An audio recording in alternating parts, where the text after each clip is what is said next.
Hold on a minute. They're giant winged bat things that eat people. Prophecy, because there's always a prophecy. This sounds hypocritical coming from me. The banelings are cool. Hi guys, welcome back to another Nerd Rants video. Today we're going to talk about a early 2000s fantasy series that I finished like a couple days ago, like last weekend. It's called Legend of the Seeker, and it was actually very good. I really liked it. It's got an interesting world and an interesting magic system, and that's really what roped me into it, I think, is we have all of these very interesting magic systems. So we have the wizards, which are just, whatever, and they have their magic tongue or whatever that they speak in for their spells. And then we have confessors who, their magic isn't learned, it's a part of them. And so when they touch someone, they can tell when someone's telling the truth, and they're basically revered as the women of justice in the land. So anyway, when they touch someone, they can unleash their power, and that allows them to confess someone, which essentially just removes their free will, and they are servants of whichever confessor confessed to them, which is very cool. It's a very interesting concept. We also have the Mordsith. The Mordsith are freaking awesome. They have one weapon. It's called an Aegil. It is this magic stick that when they touch someone with it, it just inflicts unimaginable pain. And it's awesome. It's pretty awesome. They also have the ability to reverse people's magic, and so then it instead of going and hitting them, it hits and affects whoever they're protecting themselves from. And then they also have the breath of life. So if they happen to kill someone while they're quote-unquote training them to be just like blubbering slaves to their will, if they happen to kill them, they can bring them back. So they have some cool magic powers. We also have the Seeker of Truth, or the Seeker for short, which they don't necessarily have any magical powers. They get a magic sword, and they're the good guy. they're the big main good guy. But yes. Anyway, this whole plot follows a confessor, a wizard, and the recently named Seeker of Truth, and they're trying to stop this tyrannical dictator called Darken Raw, who is essentially trying to take over all of this world. It's called the Midlands. So, stereotypical fantasy story. They're trying to stop the bad guy. It's interesting. Interesting things about the world. Let's do interesting things about the world next. So Richard the Seeker comes from the other side of this magical boundary that just straight up houses the restless souls of the dead, which try to lure you into this boundary so that you can become one of them, and it's pretty cool. So they have to get through to find him, which they start out with a simple solution. And it's like, it's a night wisp, which is, glowy fairy thing, which can use its magic to get through the boundary. But once they're on the other side, the real issue is getting back through the boundary, because things happen. The night wisp is lost, destroyed, whatever. They can't get back through the boundary, and just the concept of the boundary in general is very cool. And we don't get to see a whole lot of it after the first couple episodes, and then there's one in like the middle of the season. And then we don't really get to see the boundary after that, which is a little bit sad, but it's also not where things are happening, so it's understandable. Yeah. The world is pretty cool. It's kind of your average fantasy world. There's really not a whole lot of creatures. There are giant winged bat things that eat people. They don't have a huge role to play. They don't show up a whole lot, but they're there. I can't remember what they're called, actually. But anyway, yeah, a lot of the creatures themselves are very much background things, characters, whatever.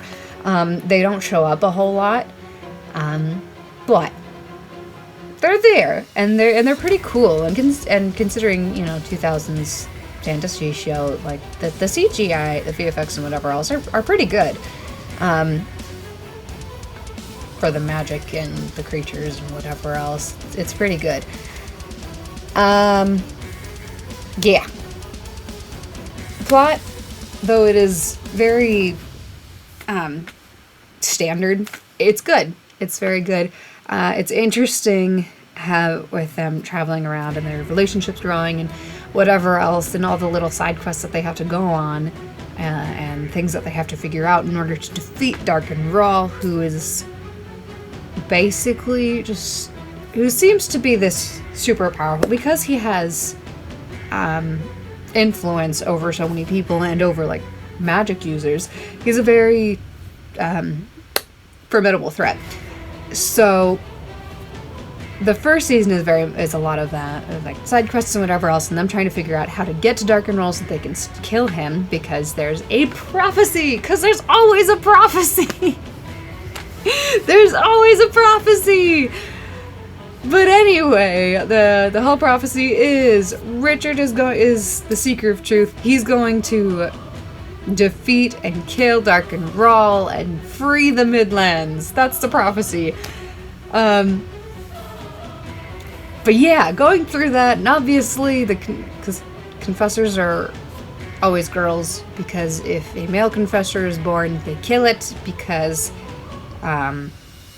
they supposedly cannot control their darker side, essentially, and the power goes to their head and whatever else, and they just become horrible people!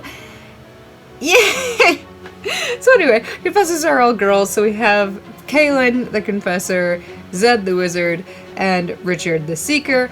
Obviously, Richard and Kaylin get feelings for each other, but the interesting part is they can't act on it because Kaylin, as a confessor, if she gets too emotional in a situation, she could release her power, and if she does that, she would confess Richard, therefore stripping him of his free will and basically his identity. And then,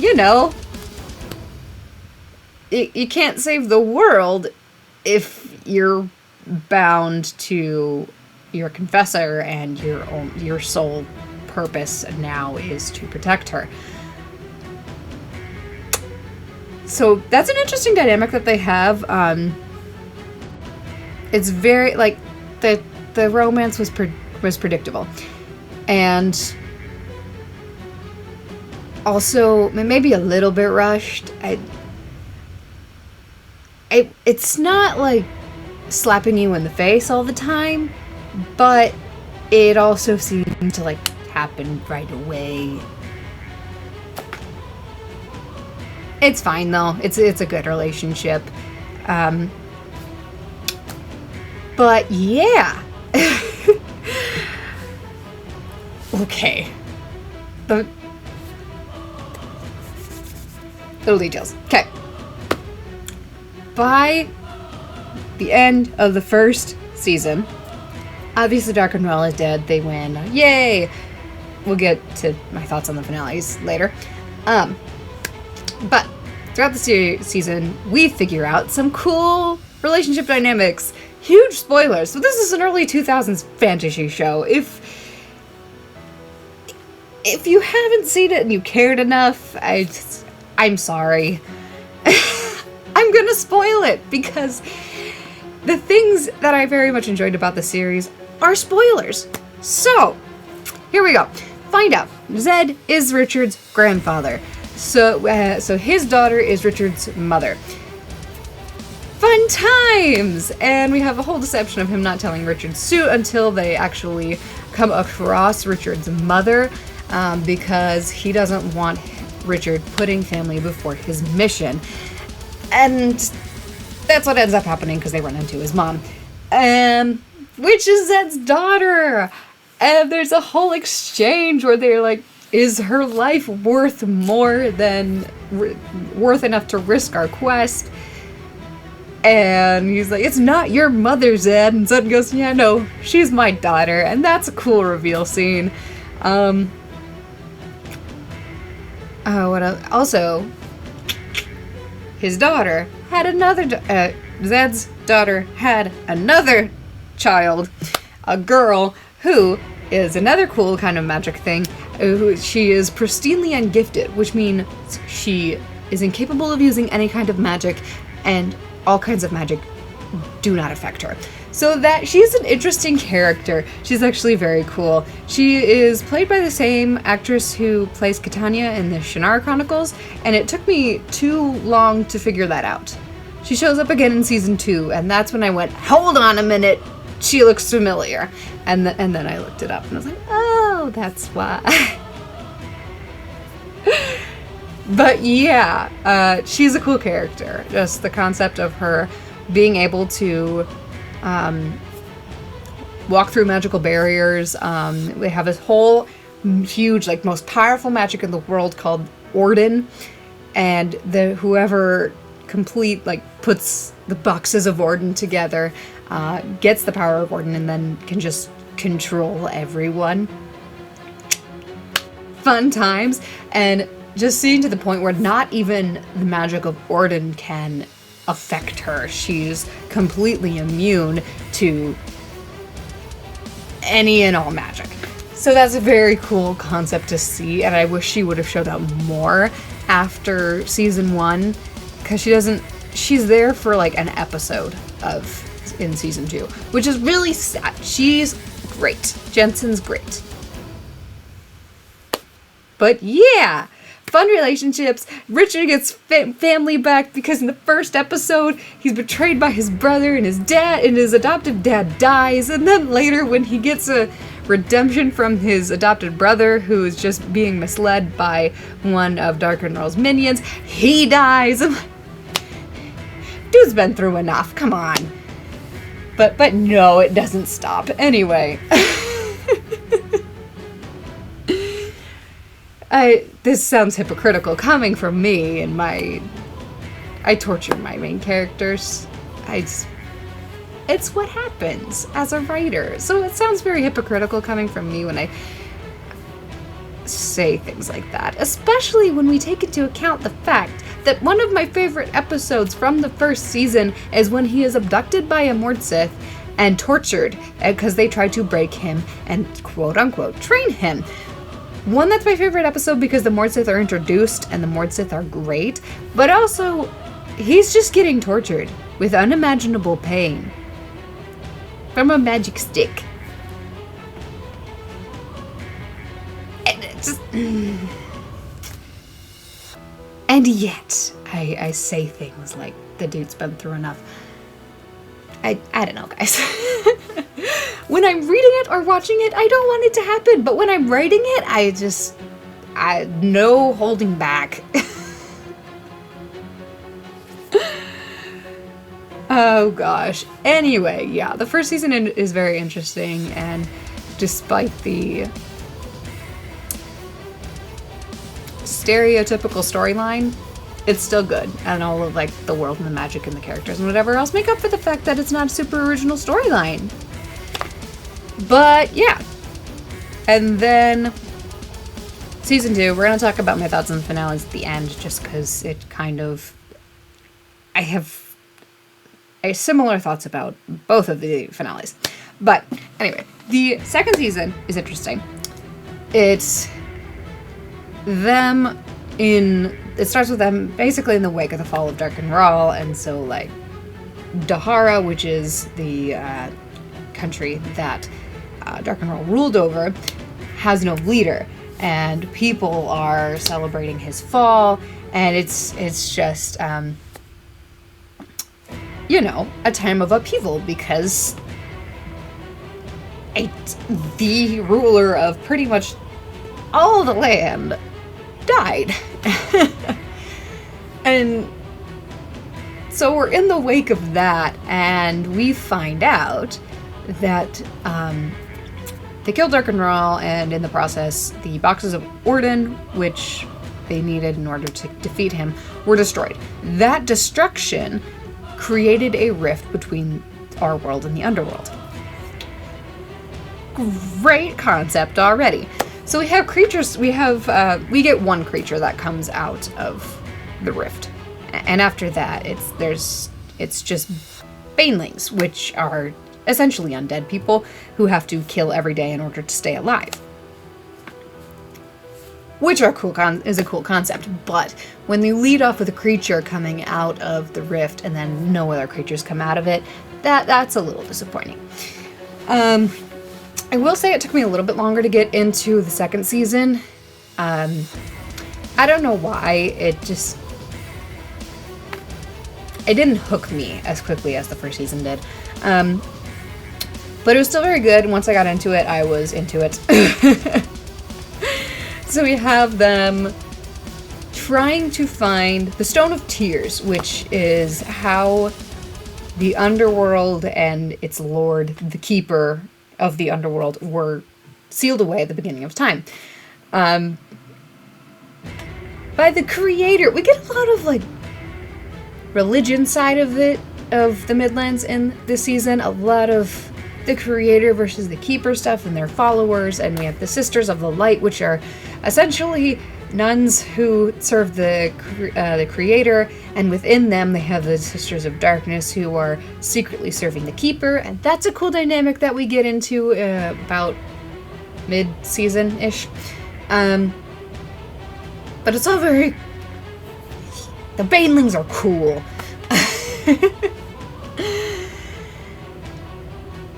So yeah, lots of undead and magical rifts, and they have to burn the bodies of the the enemies that they kill in order for them not to come back as banelings, because the banelings, the soul of the body needs... Start that sentence over. The soul needs the body to come back to in order to become a baneling, so if they burn the body and therefore destroy it, a soul can't come back as a baneling. Ugh. I can't words, apparently. But yes, that's the banelings is a very interesting concept, and having them not like your normal zombies, but where they look totally normal until they start pushing off, until the end of the day, they haven't killed anyone that day, and so they're pushing it off, and then they start to deteriorate because they aren't holding up their end of the deal. The keeper offered them a deal. I'll send you back for a second life, but you need to kill for me. And that's fun. We have a whole concept where one of the main characters decides to become a Mordsith, or not a Mordsith, a baneling. He chooses to become a baneling in order to get back and get them information so that they can defeat the keeper. Or, I mean, not necessarily the keeper in that episode, but whatever enemy that's working for the keeper in that scenario. Yeah. It's cool. They're traveling with a Mordsith. Also cool. She went rogue in the finale of the first season because there was some interesting time travel stuff happening in the finale of the first season. It was interesting. Again, I'll get into that a little bit later and break down the finales. But yeah, it was cool. Lots of fun stuff. We have Richard because he's born of the Rawl bloodline and Zed's bloodline. Zed is a super powerful wizard. He has so much magic. And eventually that starts to surface partway through this season, and because he's suppressing it and doesn't know how to use it and release it, it starts to hurt him. So that's a whole fun arc where he has to go with the Sisters of the Light in order to train so that the Han, which is what they call the magic, doesn't kill him. And lots of things happen. He doesn't want to be there because for every day that passes in the temple or the palace of the prophets, which is where the Sisters of the Light live, like 10 days pass in the real world. Yeah, not great. So he comes up with a plan. He gives one of the Sisters of the Dark his Han so that he can get away, but brings in one of the Sisters of the Light so she can use a magic dampening collar. A Ratahan, in order to suppress her magic so that they can capture her and keep her imprisoned so that she doesn't, kill everyone. And that's how he escapes, and then eventually meets back up with the rest of them. In that time, because he was there like 3 or 4 days or something. I don't actually know. That's like a good month or so, a little more than that, in the real world. And so in that time, they need to continue their mission, so they name a new seeker. Romance between him and their Mordsith Kara, because why not? And then magic compass. Cool magic compass to lead them to the Stone of Tears.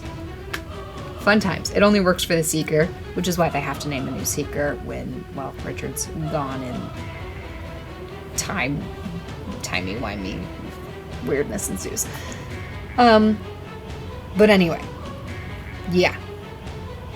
They're following the compass. They split up because they have a run-in with the Sisters of the Dark and go, something's horribly wrong, we need to go get Richard. And so they split up, and then they end up coming back together because the compass leads Zed and the new Seeker back to Kara and Kaelin, which they're going to Richard. And so they all go to save Richard together, which he's in the Valley of Perdition. I think that's what it was called. Anyway, he's walking around and reliving a worst-case scenario of his life. Fun times. Everyone dies, the Keeper wins, he's left alone on the planet because there's no one in the world left to kill him.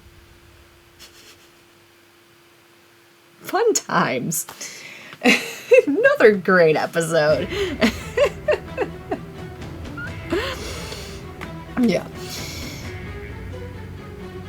Lots of fun things. Anyway, Nikki is the name of the Sister of the Dark that Richard gave her his Han to. One thing that's very weird. Nikki blows up, essentially, in one of the episodes. Because she escapes custody and then goes after Richard. Basically gets blown up. I don't remember exactly how it went. But, you think it looks like she's dead. And then she comes back, but as a very different actress. And they don't explain that very well. Because she's not a Baneling. She's definitely not a Baneling. They would have very much leaned into that if she were. So I don't know what happened there. That was a little confusing and jarring because she went from kind of a darker skinned lady with very dark brown hair to a white blonde girl. I really don't know. But she blew up and came back as a white blonde girl. I don't know if she just took over someone's body or something. It's fine. She doesn't play a huge role. She ends up going to heck with the Keeper. I'm going to serve myself and disappearing until the finale. So she was Probably not the best character that they introduced in the second season, but still pretty interesting. And besides this weird, confusing actress change that they didn't explain, it was a little bit like Grindelwald changing from Johnny Depp to whoever the new actor is, and them just like not addressing the fact that he looks totally different and like acts totally different. It was just, he was always like this. It felt like that. Only it made almost slightly more sense because she did essentially die at one point, and so you could just assume she took over someone else's body. I don't know. I just rolled with it. Yeah, that was interesting. And she ends up confessing Kaylin using her own magic. Because cool, overpowered witch lady. Hee hee hee. Which, yeah. We can probably talk about the finales now. I think I've covered pretty much everything that happens in season 2. If I think of something else, it'll just be thrown in there, you know. Like these videos usually are. Very disjointed. Anyway, the finales? Okay. They seem like the first time watching them, I wasn't sure because they were very anticlimactic. In the second season, it made a little bit more sense because they're fighting a keeper who isn't like actually a physical being in our world. He's in the underworld, and he can only send his minions after them. But in the first season, they're fighting Darkenrol, an actual person. And there's no like big final fight between Richard and Rawl. The whole episode is Rawl figures out where they're at, goes after them with his Mord Sith, and attacks them, and through a mixture of like confession, Orden, and magic of the Aegil, Kara, who is the Mord Sith in the second season that travels with them, and Richard gets sent into the future, like 70 years into the future, and have to face off against face a world where Darkenrol 1 managed to convince Kaylin to marry him, and they had a confessor son. So just another tyrant in the bloodline. And so then they have to face off against Darkenrol's son, who can confess people. They have to figure out how to get back by combining all 3 kinds of magic that sent them to the future in the first place. So they have to find a confessor, which Kaylin at that point was the last of her kind. And so then she's dead, and her son is the last confessor in existence. And then so a confessor, the power of Orden, which that part's easy. The boxes get transported with him, and so he just has all the boxes to begin with, and he hides them, and they just get them. And then the power of an Aegil, which that's when he convinces Kara to turn on Rawl when they get back to the present. But yeah, the entire episode is focusing on them figuring out how to get back, and Kaylin agreeing to marry Rawl so that she can have a child, in the hopes that having a confessor will allow Richard to get back into the past, present, whatever you want to call it, because she was imprisoned. Talked to a magician called Shota, who is very much, we don't know what she stands for herself, essentially. But anyway, she can see the future, and so she sees that Richard and Kara were sent to the future, and, was like, I mean, if they combine the same magic, they could get back, and that's why she agrees to marry Rawl and have a child. Yay! Anyway, the entire episode is focusing, flashing back and forth between Kaylin trying to help them and trying to raise this, her son, who is doomed to be just a horrible person, to be good. It does not work. Anyway, they're flashing between her doing that and Richard and Kara trying to get back. And then the end, like literally the last 5 minutes of the episode, they get back to the present. Kara turns on the other Mord Sith. So, you know, they're making the power of Orden work so that they can defeat Rawl. Rawl shows up and goes, crap! Stabs him with the Sword of Truth, which is Richard's sword. And they blow up and he dies. Yeah, not a bad ending, just very anticlimactic, considering all the lead up and all of the "you're going to kill Rawl," and a lot of what you expect is that they fight it out, they duke it out, and Richard gets the crap beaten out of him, but he wins. That's what I expected, but no, it wasn't a bad ending, and they showed flashbacks of it in the second season, and the more I was seeing it, I'm like, it's not bad. It was just very anticlimactic. And the second season, it's very similar. It makes more sense that it's anticlimactic, but it's still very much oh, it's just over now. They get to a point where it's like, everything is lost, and then something happens and that was easy. It just resolved itself almost super quickly. Anyway, in this one, the Keeper, in the form of a child, gets the Stone of Tears because, form of a child. He gains Richard's trust, and Richard gets blinded. Fun times. And manages to convince Richard to give him the Stone of Tears. He takes it to the underworld. All is lost. Kaylin stabbed Kaylin because she was confessed by Nikki through her own power. So in order to unconfess her, she would have to die.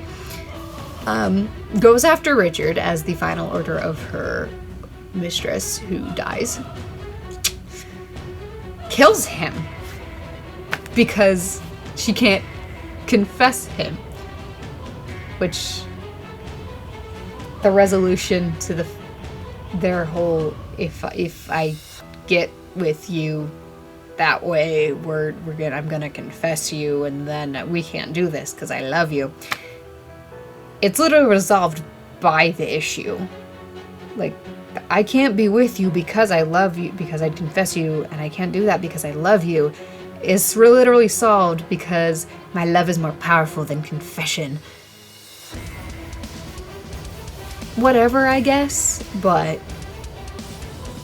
it was a little bit of a lazy resolve, in my opinion. Anyway. Anyway, she can't confess Richard.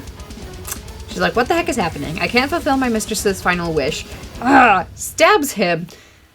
And in doing that, she goes, crap! And breaks the confession. Because she stabbed her soulmate. And goes, crap, no.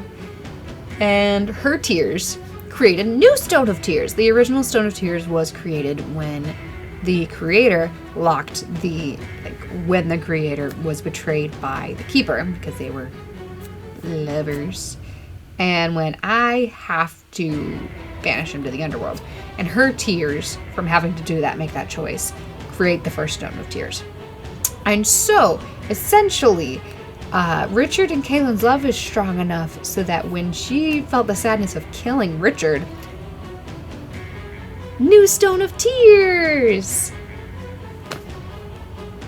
Yay!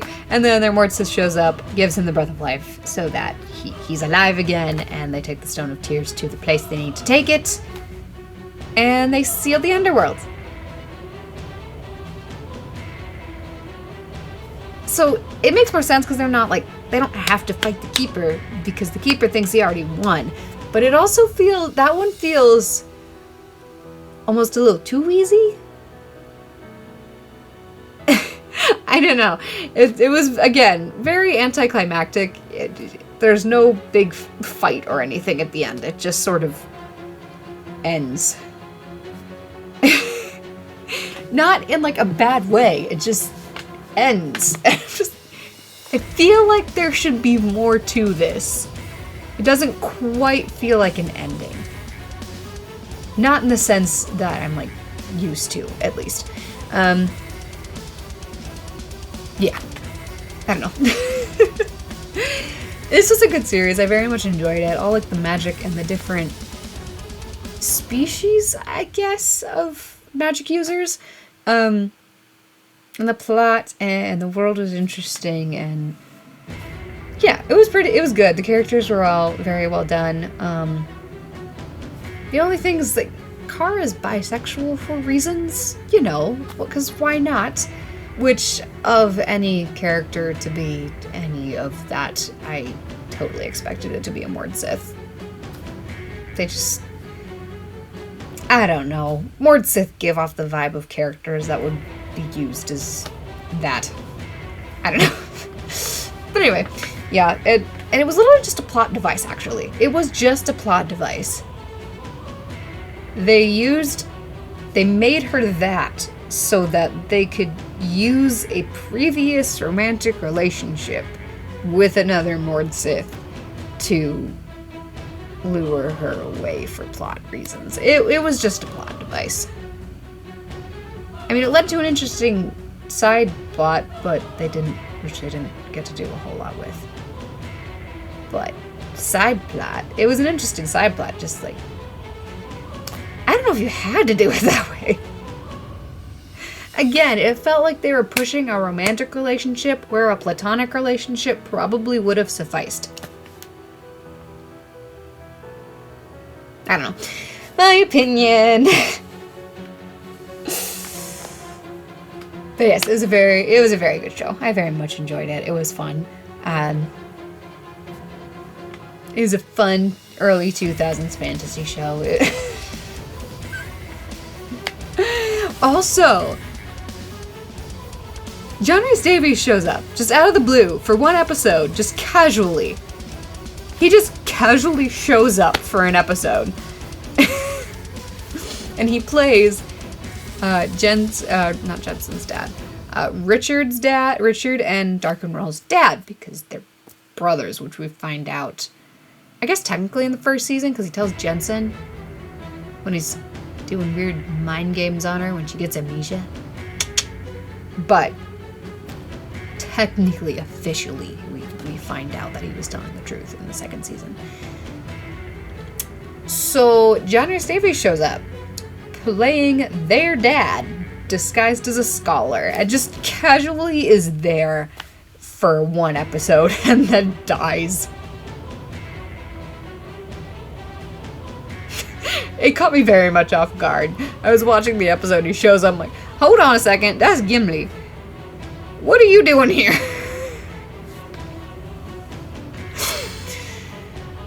Yeah. Anyway, it was good. Those are my thoughts on The Seeker. It was a good show. Sorry for like the major spoilers on finales, but I felt the need to explain why they were so anticlimactic.